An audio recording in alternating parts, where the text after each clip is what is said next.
Digital Romance TV.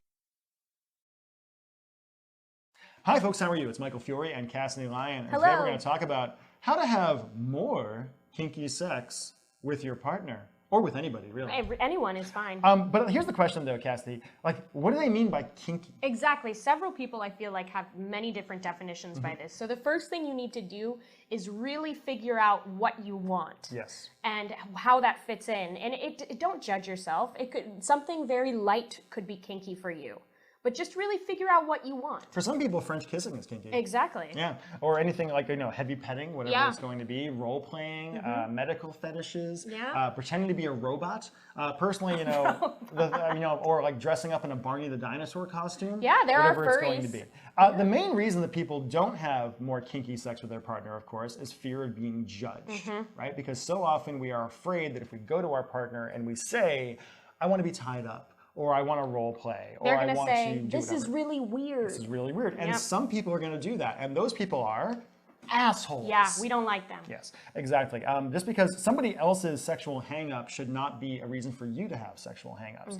But if you want to have more kinky sex with your partner, the main thing is to, like she said, discover what you like. And wonderfully, we have the internet. Yep. And every single fetish in the world is represented on the internet. Probably for free. Probably for free. And there's plenty of fetishes that you can have, fantasies you can have, that are not things you should ever actually do, but you can pretend to do with a partner.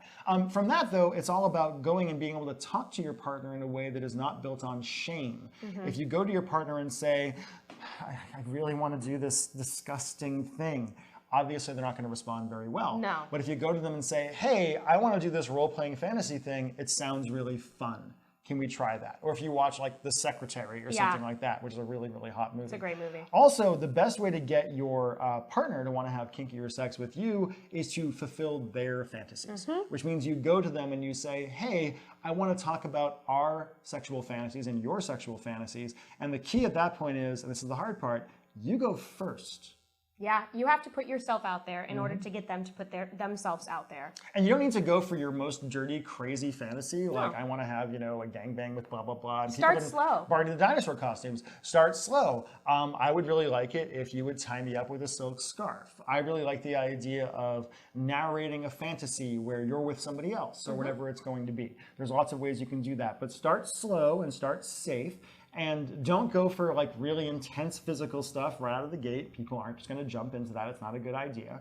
Also, you can check out kink communities in your city. Yeah. If you're in any kind of city that has more than 20,000 people in it, there's going to be, and I know this is shocking, a pretty big kink community. Especially in more conservative cities. It's all over the place. Exactly, and now that we have places like Facebook or the internet, there are several groups that you can join to find out more, and people are usually pretty willing to give you information as long as you're not coming from a judgmental place. Yeah, sex-positive people who I've met who are into more kinky kind of stuff actually seem to be much more at ease with their sexuality. Yeah, absolutely. There's a lot less shame because they're not sitting around all day saying, I want this thing and there's something wrong with me. It's kind of the same as like people that are closeted as homosexuals. You're going around all the time thinking, I want this thing I'm not supposed to want. There's a lot of shame, but once you actually come out as a kinkster or whatever else, it gets a lot easier.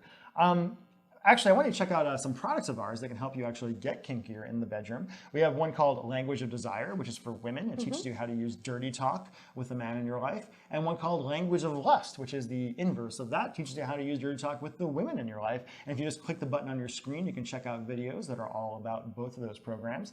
And also, I want you to keep watching. Hit the keep watching button on your screen, and you can watch a video by Claire Casey. If you want even more tips on getting kinky in the bedroom, click the keep watching button to watch Claire Casey's video, The Fastest Way to Get the Kink Back Now. And there's like 2 exclamation points for some reason. So anyway, I want you to leave a comment down below and talk about how you got more kink and more excitement in your life. And kink doesn't have to mean like leather and whips and chains and things like that. It means something different for everybody. It does. And it's pretty much anything beyond missionary sex. Exactly. So do us a favor, leave a comment, subscribe, tell your friends, tell your enemies, and we'll see you in the next video. Hey, this is Michael Fiore. I hope you enjoyed the video. If you want to learn how to make a man sexually obsessed with you without even touching him, just by saying a few simple words, just click the link on your screen right now and learn about our fantastic program called The Language of Desire. I guarantee you'll enjoy it. Bye.